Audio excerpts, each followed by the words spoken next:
आजको हाम्रो छलफलको विषय युवा र आर्टिफिशियल इन्टेलिजेन्स अर्थात् एआई बीचको सम्बन्ध हो। यो सम्बन्ध दिन प्रतिदिन गहिरो र अलि जटिल पनि बन्दै गइरहेको छ। हामीसँग ओइसिडी र युनेस्कोका महत्त्वपूर्ण रिपोर्टहरू छन् अनि भारत, दक्षिण अफ्रिका र अमेरिकाका केही रोचक अध्ययनहरू पनि हो। र हाम्रो उद्देश्य नि यी सबै स्रोतहरूलाई केलाएर एउटा समग्र चित्र प्रस्तुत गर्नु हो। एकातिर एआईले युवाहरूलाई कसरी सशक्त बनाइरहेको छ, कसरी अवसरका नयाँ ढोकाहरू खोलिरहेको छ यो हेर्नेछौँ, अनि अर्कोतिर यही प्रविधि कसरी उनीहरूको भावनात्मक सहारा बनिरहेको छ र त्यसले कस्ता जोखिमहरू निम्त्याउँदैछ भन्ने बारे पनि गहिरो विश्लेषण गर्नेछौँ। भनेपछि आज हामी यो प्रश्नको जवाफ खोज्ने प्रयास गर्दैछौँ, युवाहरूका लागि एआई साँच्चै एउटा शक्तिशाली औजार हो जसले उनीहरूको भविष्य बनाउँछ, वा यो एउटा भावनात्मक बैशाखी मात्रै बनिरहेको छ जसको आडमा उनीहरू वास्तविक संसारबाट टाढिँदैछन्। ल, यसलाई अलिक गहिराईमा गएरै हेरौँ। सुरुमा एआईले युवाहरूलाई कसरी नयाँ अवसरहरू दिइरहेको छ त्यतैबाट सुरु गरौँ न। मैले स्पेनको एउटा उदाहरण पढेकी थिएँ जुन सुन्दा निकै महत्त्वकाङ्क्षी लाग्छ। बेरोजगारी जस्तो ठूलो समस्यालाई समाधान गर्न प्रविधिले साँच्चै यस्तो भूमिका खेल्न सक्छ र? तपाईले एकदमै सही ठाउँबाट सुरु गर्नुभयो। स्पेनको त्यो उदाहरण साँच्चै प्रेरणादायी छ। सन् 2023 को तथ्याङ्क हेर्ने हो भने स्पेनमा 15 देखि 24 वर्षका लगभग 29% युवा बेरोजगार थिए, जुन युरोपकै सबभन्दा उच्च दरमध्ये एक हो। यही समस्यालाई सम्बोधन गर्न फन्डासियो नाउस्केम्स र सोमोस F5 जस्ता संस्थाहरूले एआई च्यालेन्ज भन्ने कार्यक्रम चलाए। एआई च्यालेन्ज नाम त रमाइलो छ, तर यसमा उनीहरूले के गरे त? के यो सामान्य कम्प्युटर तालिम जस्तै थियो? होइन, त्योभन्दा धेरै फरक थियो। यसको मुख्य उद्देश्य नै युवाहरूभित्र लुकेको प्रतिभालाई बाहिर निकाल्नु थियो। उनीहरूले सहभागीहरूलाई 10 वटा समूहमा बाँडे अनि प्रत्येक समूहलाई उनीहरूको आफ्नै समुदायमा भएको कुनै वास्तविक सामाजिक, वातावरणीय वा आर्थिक समस्या पहिचान गर्न लगाइयो र त्यसको समाधान जेनेरेटिभ एआई प्रयोग गरेर निकाल्न भनियो। भनेपछि सैद्धान्तिक ज्ञान मात्र होइन, सिधै फिल्डमा नै। कस्ता समस्याहरूमा काम गरेछन् त उनीहरूले? विभिन्न थिए। एउटा समूहले आफ्नो समुदायमा हुने फुड वेस्ट अर्थात् खानाको बर्बादी कसरी कम गर्ने भनेर एआई पावर्ड एपको प्रोटोटाइप बनायो। अर्कोले स्थानीय साना व्यापारीहरूलाई अनलाइन बजारमा पहुँच पुर्याउन च्याटबोट बनायो। यसले के देखायो भने उनीहरूमा सिपको कमी थिएन, केवल अवसरको कमी थियो। कार्यक्रमले उनीहरूको लुकेको डिजिटल प्रतिभा बाहिर ल्यायो र उनीहरूलाई रोजगारीको बजारको लागि तयार बनायो। यो कार्यक्रम यो यति सफल भयो कि अहिले दोस्रो संस्करणको तयारी भइरहेको छ। यो त गजबको कुरा भयो। अर्थात् सही तरिकाले प्रयोग गर्न सके एआईले सिप सिकाएर सशक्त बनाउन सक्छ। हो, सशक्त बनाउन सक्छ। तर यसको अर्को पाटो पनि छ जुन मलाई झनै रोचक र अलि चिन्ताजनक पनि लाग्छ। त्यो भावनात्मक सहाराको पाटो हो, र यो पाटोले प्रविधिप्रतिको हाम्रो परम्परागत सोचलाई नै चुनौती दिन्छ। भारतमा गरिएको युथ पल्स स्टडीले केही आश्चर्यजनक तथ्यहरू बाहिर ल्याएको छ। अध्ययनमा सहभागी 57% भारतीय युवाले भावनात्मक सहयोगका लागि एआई प्रयोग गर्ने गरेको बताए। 57%ले? हो, आधाभन्दा बढी। अझ 40%ले त मानिसहरूसँग भन्न नसक्ने आफ्ना सबैभन्दा गोप्य कुराहरू एआईसँग सेयर गर्छन्। 40%? यो त निकै ठूलो संख्या हो। यसको मतलब उनीहरूलाई आफ्ना साथीभाइ वा परिवारभन्दा एउटा मेसिन बढी विश्वासिलो लागिरहेको छ। महिला र पुरुषको प्रयोगमा पनि केही फरक देखियो कि? एकदमै प्रष्ट फरक छ। महिलाहरूले भावनात्मक कुरा खोल्न पुरुषको तुलनामा दोब्बर 52% विरुद्ध 25% एआई प्रयोग गर्छन्। अर्कोतिर पुरुषहरूले भने अलि बढी व्यावहारिक काम जस्तै शैक्षिक उद्देश्यका लागि 71%ले एआई प्रयोग गर्छन्। तर सबैभन्दा चाखलाग्दो कुरा के छ भने साना सहरका युवाहरूमा भावनात्मक संलग्नता 43% सबैभन्दा बढी देखिन्छ। यसले के संकेत गर्छ भने जहाँ वास्तविक मानवीय सपोर्ट सिस्टमको पहुँच कम छ त्यहाँ एआईले त्यो खाली ठाउँ पूर्ति गरिरहेको छ। यसलाई त समाजशास्त्री अर्विङ गफमेनको फ्रन्ट स्टेज ब्याक स्टेज सिद्धान्तसँग पनि जोड्न सकिन्छ होइन र? हाम्रो फ्रन्ट स्टेज व्यक्तित्व जुन हामी समाजमा देखाउँछौँ सधैँ खुसी बलियो, तर ब्याक स्टेजमा हाम्रो वास्तविक डर चिन्ता र कमजोरीहरू हुन्छन्। यस्तो लाग्छ युवाहरूका लागि एआई त्यही ब्याक स्टेज बनेको छ जहाँ उनीहरू बिना कुनै डर आफ्नो वास्तविक रूप देखाउन सक्छन्। तपाईले एकदमै गहिरो कुरा समात्नुभयो। यो ब्याक स्टेजको कुरा सामान्य होइन। यसले समाजमा युवाहरूले कति धेरै दबाव महसुस गरिरहेका छन् भन्ने देखाउँछ। आफ्नो वास्तविक भावना देखाउन उनीहरूलाई मान्छेभन्दा मसिन सुरक्षित लाग्दैछ। यो आफैमा एउटा ठूलो सामाजिक टिप्पणी हो। युवाहरूले आफैले एआईका 3वटा मुख्य फाइदाहरू औल्याएका छन्। पहिलो, यो सधैँ उपलब्ध छ 42%, चाहे रातको 2 बजे होस्। दोस्रो, यसले कुनै भेदभाव वा जजमेन्ट गर्दैन 51%, र तेस्रो, यसले गोपनीयताको सुरक्षा गर्छ 38%। तर के यो वास्तविक मानवीय सम्बन्धको सस्तो विकल्प मात्रै बनिरहेको त छैन? हामी समस्याको जडमा पुग्नुको सट्टा एउटा सजिलो डिजिटल मलमपट्टि लगाइरहेका छौँ कि? यो एकदमै जायज प्रश्न हो र यसको अर्को पाटो पनि छ। अमेरिकामा गरिएको एउटा अध्ययनले के देखाउँछ भने धेरैजसो अभिभावकहरू आफ्ना छोराछोरीले शैक्षिक काम वा होमवर्कका लागि एआई प्रयोग गरिरहेका छन् भन्ने सोध्छन्। तर वास्तविकतामा किशोर किशोरीहरूले यसलाई भावनात्मक समर्थन र भर्चुअल सम्बन्ध बनाउनका लागि पनि व्यापक रूपमा प्रयोग गरिरहेका छन्, जसको बारेमा अभिभावकहरूलाई थाहै छैन। हो, लगभग अनभिज्ञ छन्। यसले परिवारभित्र एउटा ठूलो सञ्चारको खाडल सिर्जना गरिरहेको छ। एकातिर भावनात्मक सहाराको लागि एआई यति शक्तिशाली बन्दैछ, तर यही शक्ति अर्कोतर्फ खतरनाक पनि हुन सक्छ नि, होइन र? अब यसका अँध्यारा पाटाहरूतिर लागौँ न त। हो, अवसरहरू जति छन् जोखिमहरू पनि त्यति नै छन्, सायद त्योभन्दा बढी। स्ट्यानफोर्ड विश्वविद्यालयको त्यो इन्टिग्रेटेड हार्म फ्रेमवर्कले अनलाइन जोखिमहरूलाई निकै स्पष्ट रूपमा वर्गीकरण गरेको छ। विशेषज्ञहरूले युवाहरूका लागि सबभन्दा गम्भीर 5वटा जोखिमहरू पहिचान गरेका छन्। ती 5 जोखिमहरू के हुन्? पहिलो हो वयस्कहरूद्वारा नाबालिगलाई यौन दुर्व्यवहारका लागि सम्पर्क गर्नु। दोस्रो, बाल यौन दुर्व्यवहार सामग्रीको प्रसार। तेस्रो, आत्महत्या वा आत्महानिलाई बढावा दिने सामग्री। चौथो, अनलाइन धम्की र दुर्व्यवहार। र 5औं, खानपान सम्बन्धी गडबडी वा अस्वस्थ शारीरिक छविलाई बढावा दिने सामग्री। यी सबैमा एल्गोरिदमको भूमिका निकै खतरनाक हुन्छ। हो, एल्गोरिदमकै कुरा गरौँ, किनभने हामीले अनलाइनमा के देख्छौँ त्यो हाम्रो छनौटभन्दा बढी एल्गोरिदमको छनौट हुन्छ। यसले कसरी यी जोखिमहरूलाई बढावा दिइरहेको छ त? यसले एउटा इको चेम्बर वा र्याबिट होल सृजना गर्छ। जस्तै एम्नेस्टी इन्टरनेसनलको एउटा अनुसन्धानले टिकटकको सिफारिस प्रणालीले कसरी काम गर्छ भनेर हेरेको थियो। उनीहरूले के पाए भने यदि कुनै प्रयोगकर्ताले थोरै समय मात्रै पनि निराशाजनक सामग्रीमा बितायो भने एल्गोरिदमले उसलाई त्यस्तै खालका आत्महत्या सम्बन्धी सामग्रीहरूको बाढी नै लगाइदिन्छ।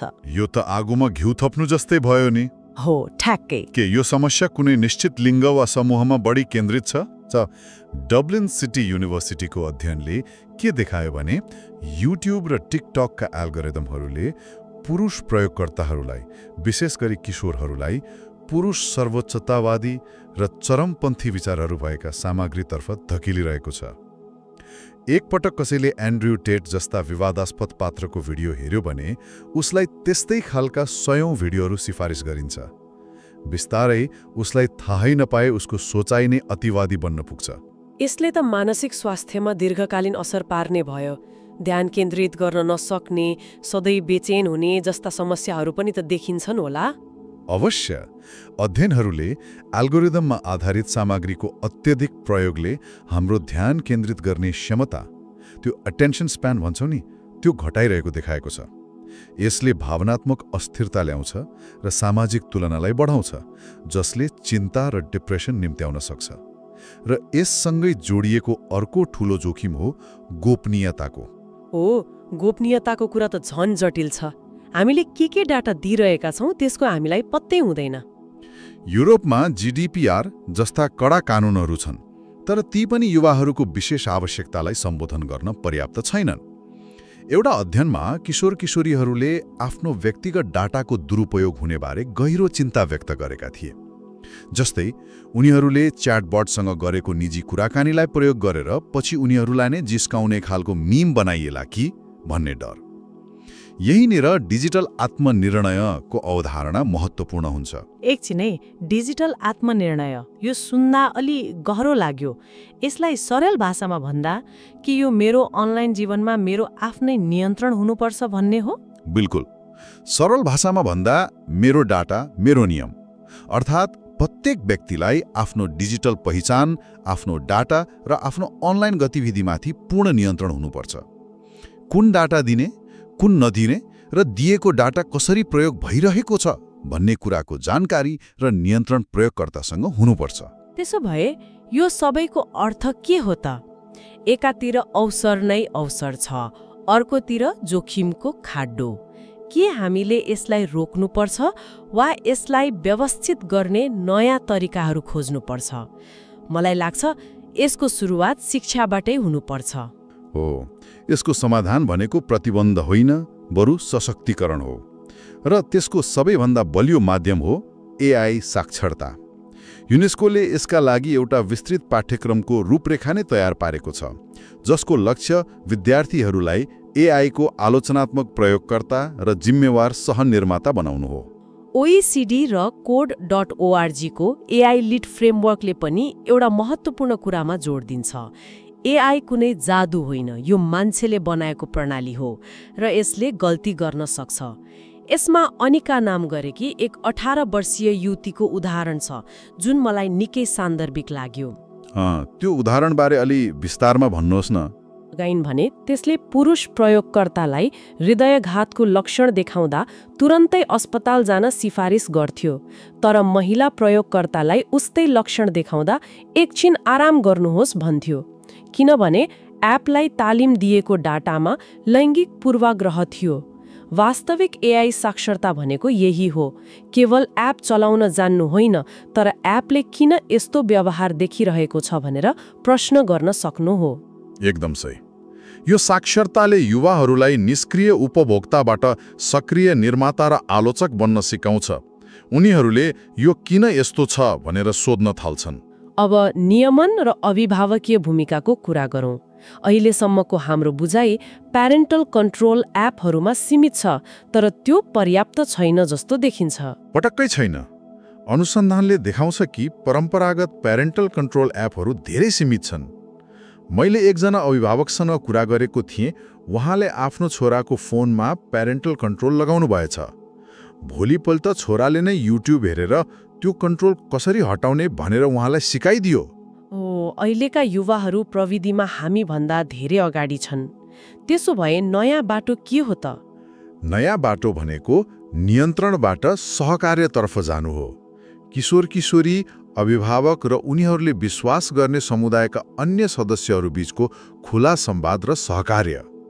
यसले किशोर किशोरीहरूलाई प्रतिबन्ध लगाएर निरीह बनाउनुको सट्टा उनीहरूलाई अनलाइन जोखिमहरू कसरी चिन्ने र त्यसको सामना कसरी गर्ने भनेर सिकाउँछ। यो कुरा रेडिटको एउटा छलफलसँग पनि मिल्दोजुल्दो रहेछ। त्यहाँ अभिभावकहरूले के भन्दै थिए भने नो स्क्रिन टाइम जस्ता कडा नियमहरू आजको दुनियाँमा अव्यावहारिक छन्। मुख्य कुरा त स्क्रिनलाई अभिभावकको विकल्प बन्न नदिनु हो, अर्थात् बच्चालाई बुलाउन फोन दिनुको सट्टा उनीहरूसँगै बसेर केही हेर्नु वा खेल्नु। यो भनेको नियन्त्रण भन्दा संवाद र सहकार्यमा जोड दिनु नै हो। बिल्कुल। र यही सहयोगात्मक भावनालाई कानुनी संरचनाले पनि समर्थन गर्नुपर्छ। युरोपेली सन्धको एआई एक्ट र डिजिटल सर्भिसेज एक्ट अर्थात् डिएसए यस दिशामा चालिएका ठूला कदमहरू हुन्। एआई एक्टले जोखिमको आधारमा एआई प्रणालीहरूलाई वर्गीकरण गर्छ। अनि डिजिटल सर्भिसेज एक्टले चाहिँ के गर्छ? डिएसएले विशेष गरी टिकटक र युट्युब जस्ता ठूला अनलाइन प्लेटफर्महरूमा भएका सिफारिस प्रणालीहरूलाई लक्षित गर्छ। अबदेखि यस्ता कम्पनीहरूले हाम्रो एल्गोरिदमले कसरी काम गर्छ त्यो हाम्रो गोप्य कुरा हो भन्न पाउँदैनन्।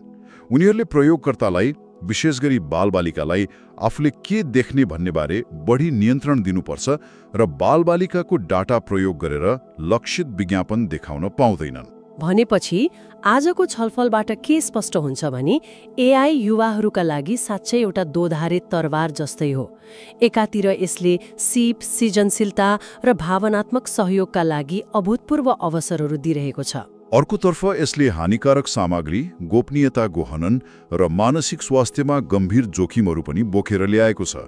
र यो प्रश्न छ कि यसको समाधान पूर्ण प्रतिबन्ध वा अनियन्त्रित पहुँचमा पक्कै छैन। भनेपछि कुरा प्रष्ट छ। एआईलाई दानव देखेर डराउने वा देवदूत मानेर सबै छाडिदिने होइन, बरु यसको समाधान युवा केन्द्रित नियमन, विद्यालयहरूमा व्यापक एआई साक्षरता र परिवार तथा समुदायभित्र सुरक्षाका लागि नयाँ सहयोगात्मक दृष्टिकोणको सन्तुलित संयोजनमा निहित छ। र म एउटा अन्तिम विचार थप्न चाहन्छु जसले हामीलाई भविष्यको बाटो देखाउन सक्छ। दक्षिण अफ्रिकाको ग्रामीण क्षेत्रमा किशोर किशोरीहरूसँग एउटा अध्ययन गरिएको थियो। उनीहरूलाई जेनेरेटिभ एआई प्रयोग गरेर आफ्नो समुदायको चित्र बनाउन लगाइयो। एआईले बनाएको चित्र हेरेर उनीहरूले तुरुन्तै भने, यसले हाम्रो गाउँको घर जस्तो घर देखाउँदैन, यो त पश्चिमा देशको घर जस्तो छ। उनीहरूले एआईमा रहेको सांस्कृतिक पूर्वाग्रहलाई सजिलै पहिचान गरे र त्यो पूर्वाग्रहलाई सुधार्न मानवीय हस्तक्षेप आवश्यक पर्यो। यो त निकै महत्त्वपूर्ण कुरा हो।